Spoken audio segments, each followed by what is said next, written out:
महागणपतिं मनसा स्मरामि महागणपतिं మనసా స్మరామి. TR creations family అందరికీ నా హృదయపూర్వక ధన్యవాదాలు. అలాగే ఈ సెప్టెంబర్ మాసానికి సంబంధించి మాస ఫలితాలు ఏ విధంగా ఉండబోతున్నాయి ఏంటి సెప్టెంబర్ మాసానికి సంబంధించి చూద్దాం. వీక్లీ రాశి ఫలాల్లో ఆ వీక్లో మేజర్గా జరుగుతున్న విషయాల గురించి చెప్పుకుంటూ ఉన్నాం. మాస ఫలితాల్లో మాత్రం కొంచెం క్షుణ్ణంగా finance, health, job, marital life, marriage and ఇతరత్ర ఇన్వెస్ట్మెంట్స్, జాబ్ ఆపర్చునిటీస్, వీటన్నిటి గురించి కూడా డిస్కస్ చేసుకుంటూ ఉన్నాం. ఈ సెప్టెంబర్ మాసంలో మనం మేజర్గా చూసినట్టయితే ఇక్కడ మెయిన్ ఈవెంట్ సెప్టెంబర్ మాసానికి మనం ఉన్నది చంద్రగ్రహణం ఉంది. ఆల్రెడీ చంద్రగ్రహణం గురించి మనం వీడియోస్ చేసుకున్నాం. ఏ రాశికి ఎలాంటి ఫలితం కలుగుతుంది అనే వీడియోస్ కూడా అన్ని రాశులకి ఈ చంద్రగ్రహణానికి సంబంధించి మనం చేసుకోవడం జరిగింది. సెప్టెంబర్ 7వ తారీఖు చంద్రగ్రహణం ఉంది. 10వ తారీఖు ఉండ్రాళ్ళ పెద్ద, 14 భానుసప్తం ఉంది. 20వ తారీఖు మాస శివరాత్రి. ఇక 22వ తారీఖు నుంచి మనకి దేవీ నవరాత్రులు ప్రారంభమవుతూ ఉన్నాయి. అలాగే 30వ తారీఖు ఈ మాసం వచ్చి దుర్గాష్టమి. సో మొత్తంగా మేజర్ ఈవెంట్స్, మెయిన్ ఈవెంట్స్ ఇవిగా ఈ సెప్టెంబర్ మాసంలో మనకు ఉన్నాయి. ఇక గ్రహాల యొక్క గోచారం విషయానికి వస్తే శని అక్కడ మీన రాశిలో ఆయన అక్కడ ట్రాన్సిట్లో ఉన్నారు వక్ర స్థితిలో. గురు భగవానుడు కూడా మిథున రాశిలో ట్రాన్సిట్లో ఉన్నారు. రాహువు కుంభరాశిలో గోచారంలో ఉంటూ ఉన్నారు. ఇక ఈ మాసం మనం చూస్తే కనుక 15వ తారీఖు నుంచి కూడా అన్ని మాసగ్రహాల్లో మార్పులు గమనించడం జరిగింది. 14వ తారీఖు కుజుడు కన్యా రాశి నుంచి తులకి మారుతున్నాడు. 15వ తారీఖు వరకు బుధుడు అక్కడ సింహరాశిలో, 15 నుంచి మళ్ళీ కన్యా రాశిలోకి వస్తున్నారు. 15వ తారీఖు వరకు కూడా శుక్రుడు కర్కాటకంలో, తర్వాత సింహరాశిలోకి వస్తున్నారు. రవి కూడా 17వ తారీఖు వరకు కూడా ఆయన సింహరాశిలో, తర్వాత కన్యా రాశిలోకి వస్తూ ఉన్నారు. ఈ విధంగా కుజ, బుధ, శుక్ర, రవి మాసగ్రహాలన్నింటిలో కూడా సెప్టెంబర్ 15వ తారీఖు నుంచి అంటే సెప్టెంబర్ 3-4 వారాల్లో అన్ని గ్రహాల్లో మార్పులు గమనించడం జరిగింది. కాబట్టి మేజర్ చేంజెస్ అనేవి సెప్టెంబర్ 3-4 తారీఖుల్లో చాలా వరకు కూడా చేంజెస్ అనేవి ఏర్పడుతూ ఉంటాయి అన్ని రాశుల వాళ్ళకి సంబంధించి. సో కాబట్టి ఈ విధమైన గ్రహస్థితి ఆధారంగా ఈ యొక్క సెప్టెంబర్ మాసంలో ద్వాదశ రాశుల వారికి సంబంధించి ఫలితాలు ఏ విధంగా ఉండబోతున్నాయి అనేది మనం ఇప్పుడు చూద్దాం. కన్యారాశి వారికి సంబంధించి సెప్టెంబర్ మాస ఫలితాలు చూద్దాం. కన్యారాశి వారికి సంబంధించి చూస్తే కనుక ఈ రాశికి మెయిన్గా షష్టమంలో రాహు యొక్క సంచారం, అలాగే లాభంలో శుక్రుడి యొక్క సంచారం, ఈ 2 గ్రహాల యొక్క అనుకూలత ఇక్కడ కన్యారాశి వారికి కనిపిస్తూ ఉంది.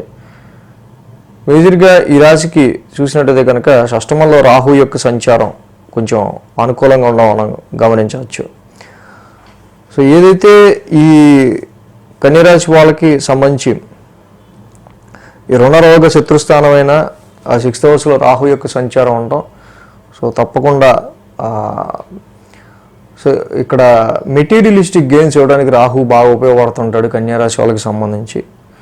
అంటే ఏమన్నా వీళ్ళకి వచ్చే ప్రాబ్లమ్స్ త్రూ వీళ్ళు గెయిన్ అయ్యే ఆస్కారాలు ఉంటాయి. సమస్యలు వస్తేనే వీళ్ళకి దాని నుంచే పరిష్కారం, ఆ పరిష్కారం నుంచే లాభం అనేది కలిగే ఆస్కారాలు కలుగుతూ ఉంటాయి. ఇది ఈ షష్టమ స్థానం రుణ రోగ శత్రుస్థానం షష్టమ స్థానంలో రాహు లాంటి ప్లానెట్ ఉండటం వల్ల వ్యవహారిక జయం అంటే ముఖ్యంగా కోర్టు కేసెస్ కావచ్చు, ఎనీ కన్ఫ్లిక్టెడ్ మ్యాటర్స్ కావచ్చు, వివాదాలు కావచ్చు, కొన్ని మొండి సమస్యలు కావచ్చు, ఇలాంటి లాంగ్ రన్గా నడుస్తున్న అనేకమైన ఇష్యూస్కి సమస్యలకి సంబంధించి ఆరోగ్యపరంగా అయినా సరే సమస్యలకి సంబంధించి వీళ్ళకి తప్పకుండా వాటిని ఓవర్కమ్ అయ్యే ఆస్కారాల్లో రాహు చాలా బాగా యూజ్ అవుతున్నారు ఇక్కడ. సో కాబట్టి లాంగ్ రన్ ఇక్కడ లాంగ్ రన్గా కన్యారాశి వాళ్ళకి మంచి ఫలితాన్ని ఇస్తున్న గ్రహం వచ్చి రాహు. అలాగే శుక్రుడి యొక్క సంచారం కూడా ఈ రాశి వాళ్ళకి మనకి మెయిన్ చూస్తే లాభస్థానంలో జరుగుతోంది. మొదటి 2 వారాలు కూడా శుక్రుడు లాభస్థానంలో ఉంటూ ఉన్నారు. పుష్టిం కాంతిం తదా కీర్తి మిష్టకార్యార్థ సాధకం చిరాన్న భోజనం కుర్య చక్ర స్వైకాదశే ఫలం. సో ఎప్పుడైతే ఈ యొక్క ఏకాదశంలో శుక్రుడు ఉంటాడో శరీర బలాన్ని ఇస్తాడు, మంచి కీర్తిని ఇస్తాడు, యత్న కార్యాల్లో జయాన్ని ఇస్తాడు, ధనలాభాన్ని ఇస్తాడు, మధుర పదార్థాలు భక్షించే యోగాన్ని ఇస్తాడు. శుక్రుడి యొక్క సంచారం అందుకే ఈ 2 వారాలు కూడా, మొదటి 2 వారాలు 14వ తారీఖు 15వ తారీఖు వరకు కూడా, పైగా ఈ రాశికి మంచి మిత్రుడైన. సో దానివల్ల ట్రావెల్స్లో అయినా, జర్నీస్లో, లాంగ్ జర్నీస్లో అయినా, హైయర్ ఎడ్యుకేషన్లో అయినా, ఫారెన్ ట్రావెల్స్లో అయినా, ఆర్థిక పరంగా ముఖ్యంగా ధనపరమైన విషయాల్లో కూడా శుక్రుడి యొక్క సంచారం మంచి అనుకూలతలో ఉండటం వల్ల ధనపరమైన విషయాల్లో, ఫైనాన్షియల్ విషయాల్లో చూస్తే ఫైనాన్షియల్ వ్యవహారాల్లో మొదటి 2 వారాలు అనుకూలంగా ఉంది. ఇక ఆరోగ్య పరిస్థితుల రీత్యా మనం చూసినట్టయితే కనుక ఈ రాశి వాళ్ళకి సంబంధించి మెయిన్ రవి యొక్క సంచారం ఇక్కడ వ్యయంలో ఉంటాం, రాశిలో ఉంటాం. మొదటి 15 రోజులు వ్యయంలో, తర్వాత 15 రోజులు 3-4 వారాలు రాశిలో ఉంటాం. అంటే సీజనల్గా పెట్టే ఇబ్బందులు తప్పించి పెద్ద మిగతా ఏవి ఉండవు, సీజనల్గా వచ్చే హెల్త్ ప్రాబ్లమ్స్ తప్పించి. సో అలాగే బుధుడు కూడా వ్యయంలో ఉంటున్నాడు కాబట్టి జాబ్లో కొంచెం టఫ్నెస్ అనేది ఎదురవుతుంది. ఎక్కువ ఇన్ని పనులు చేస్తున్నా కదరా నాయన ఇంకేంట్రా అన్నట్టు ఉంటుంది. సో మొదటి 2 వారాలు కూడా ఇక్కడ రవి బుధుల యొక్క సంచారం వ్యయ స్థానంలో ఉంటుంది విత్ కేతువుతో కలిసి వ్యయంలో. ఆల్రెడీ గురుడు దశమ స్థానంలో ఎక్స్పాన్షన్లో ఉన్నాడు. సో చేయడానికి చాలా పని ఉంటుంది, చేసిన పనికి తగ్గ గుర్తింపు రావడం తర్వాత సంగతి. జాబులో చాలా టఫ్నెస్ ఉంటుంది. సో పడిన కష్టం చాలా ఎక్కువ ఎక్స్పాండెడ్గానే ఉంటుంది. కాబట్టి ఈ రాశి వాళ్ళకి మెయిన్గా కన్యా రాశి వాళ్ళకి ప్రొఫెషన్ పరంగా తీసుకునే డెసిషన్స్ విషయాల్లో కొంచెం సంయమనం అనేది అవసరం. అమ్మ ఎంత కష్టపెట్టేస్తున్నాడు నన్ను ఎంత కష్టపడతాడు ఎంత కష్టపడి నేను జాబ్ చేయక్కర్లా అనే రూడ్నెస్ మాత్రం వదులుకోవాలి. పడే టైంలో పడాలి తప్పదు అన్నట్టు ముందుకెళ్లాల్సిన అవసరం అయితే కన్యా రాశి వాళ్ళకి కనిపిస్తుంది ఇక్కడ. సో అలాగే మెయిన్ ఇక్కడ 15వ తారీఖు నుంచి కూడా మళ్ళీ 3-4 వారాల్లో రవి రాశిలోకి వస్తాడు, బుధుడు రాశిలోకి వస్తాడు. సో రవి బుధులు ఇద్దరు కూడా ఓకే, బుధుడిది ఓన్ హౌస్ అయింది కన్యా రాశి, కానీ ఉచ్చక్షేత్రం, కానీ ఏదున్నా కూడా రవి కూడా అక్కడే ఉన్నారు కాబట్టి సో ప్రజెంట్ ఉన్న పరిస్థితుల్లో సో కొంచెం ఆరోగ్య పరిస్థితుల రీత్యా కావచ్చు, ఉద్యోగ పరిస్థితుల రీత్యా ఈ టఫ్నెస్ అనేది మాత్రం జనరల్గా ఉంటుంది కన్యా రాశి వాళ్ళకి. సో మెయిన్ ఇక్కడ ఏంటంటే మొదటి 2 వారాలు కుజుడికి శనికి సమసప్తమం ఏర్పడింది రాశి నుంచి. 3-4 వారాల్లో రవి నుంచి సమసప్తమం ఏర్పడుతుంది శనికి. సో కాబట్టి ఏదైనా సరే ఈ షార్ట్ టెంపర్డ్ ఫైరీ సైన్స్ లాంటి గ్రహాలు రవి లేకపోతే కుజుడు రాశిలో ఉన్నప్పుడు కంటిన్యూగా ఈ నెల అంతా కూడా కుజుడు తర్వాత రవి ఇలాగా కొన్ని సిచ్యువేషన్స్ మాత్రం కొంచెం ఫ్రస్ట్రేటివ్గా, షార్ట్ టెంపర్డ్గా, కొంచెం ఈగోతో మనం ఉండటం వల్ల ఎదుటి వాళ్ళకి మనకి చిన్నపాటి డిస్టర్బెన్సెస్ లాగా కన్యా రాశి వాళ్ళకి ఎక్కువ కనిపిస్తూ ఉంది.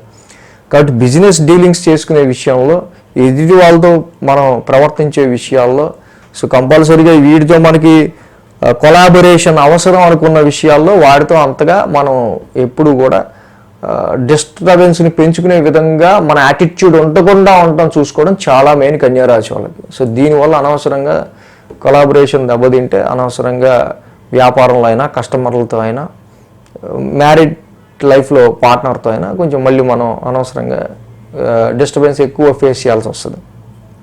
కాబట్టి ఎవరితో అవసరం మనకి కొలాబొరేషన్ వాళ్ళ విషయాల్లో మాత్రం తప్పకుండా ఎక్కువ మనం డిస్టర్బెన్స్ని క్రియేట్ చేసుకోకుండా ఉండటం మంచిది. సో మ్యాచెస్ చూసే విషయాల్లో అయినా, వివాహాది శుభకార్యాలు చూసే విషయంలో కూడా మరి కుజుడు రాశిలో ఉండి తర్వాత రవి రాశిలో ఉండటం, సప్తమంలో శని ఉండటం, సో ఒక పట్టాన్ని కూడా ఏది కూడా అంత సెట్ అవ్వకపోవటం, మ్యూచువల్ అండర్స్టాండింగ్లో కొంచెం డిస్టర్బెన్సెస్గా ఉంటుంది. కాబట్టి మ్యాచెస్ చూసే విషయంలో కూడా అంత సెటిల్డ్ నిర్ణయానికి రాలేకపోవటం అనేది మనం గమనించవచ్చు. సో కాబట్టి ఈ కన్యా రాశి వాళ్ళకి మనం చూసినట్టయితే కనుక 3-4 వారాల్లో ఇక మళ్ళీ ద్వితీయ స్థానంలో కుజుడి యొక్క సంచారం. మొదటి 2 వారాలు మనీ ఫ్లోకి కొంచెం అనుకూలంగా ఉంది. తర్వాత 2 వారాలు ఈ కుజుడి యొక్క ద్వితీయ స్థాన సంచారం కావచ్చు, శుక్రుడు కూడా వ్యయంలోకి రావటం కావచ్చు. సో కొంతవరకు రావాల్సిన డబ్బులు ఆగటం, లేకపోతే ఖర్చులు ఎక్కువ ఉండటం 3-4 వారాల్లో ఎక్కువ గమనించవచ్చు. సో కంపారిటివ్ ఫస్ట్ 2 వీక్సే ఫైనాన్షియల్గా బాగుంది. వృత్తిపరంగా కొంచెం కష్టంగా ఉంటుంది, కొంచెం ఎక్కువ హెక్టిక్ వర్క్ ఉంటుంది, అది గమనించాలి. సో అలాగే ఎక్కువ మనకి అవసరం అనుకున్న వాళ్ళతో డిస్టర్బెన్సెస్ రాకుండా చూసుకోవడం మంచిది. ఈ మెయిన్ పాయింట్స్. సో ఈ కన్యా రాశికి మనం చూస్తే కనుక మొదటి 2 వారాలు కూడా రవి వ్యయంలో ఉంటున్నారు, బుధుడు కూడా వ్యయంలో ఉంటున్నారు. సో దీనివల్ల లాంగ్ జర్నీస్ కావచ్చు, హెల్త్కి సంబంధించిన పాయింట్ ఆఫ్ వ్యూలో కావచ్చు. సో విష్ణుమూర్తి ఆరాధన, విష్ణు సహస్రనామ పారాయణం చేసుకోవడం చాలా మంచిది.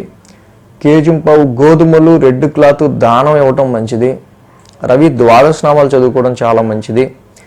3-4 వారాల్లో కుజుడు యొక్క సంచారం ఇక్కడ ద్వితీయంలో జరుగుతుంది కాబట్టి వాక్ స్థానంలో అదేదో ధరణీ గర్భ సంభూతం ఆయన నవగ్రహ శాంతి మంత్రాన్ని చదవటం మంచిది.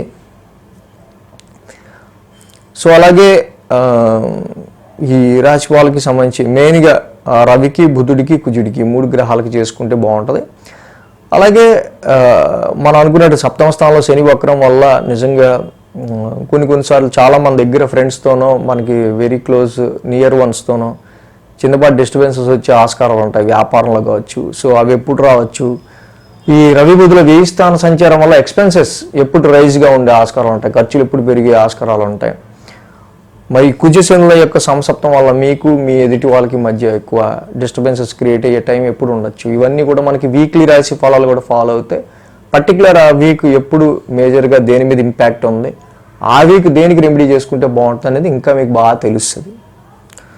So thanks for watching TR creations. ధన్యవాదాలు. ఈ వీడియో కనుక మీకు నచ్చినట్లయితే లైక్ చేయండి, షేర్ చేయండి. మరిన్ని అప్డేట్స్ కోసం సబ్స్క్రైబ్ చేయడం మాత్రం మర్చిపోకండి.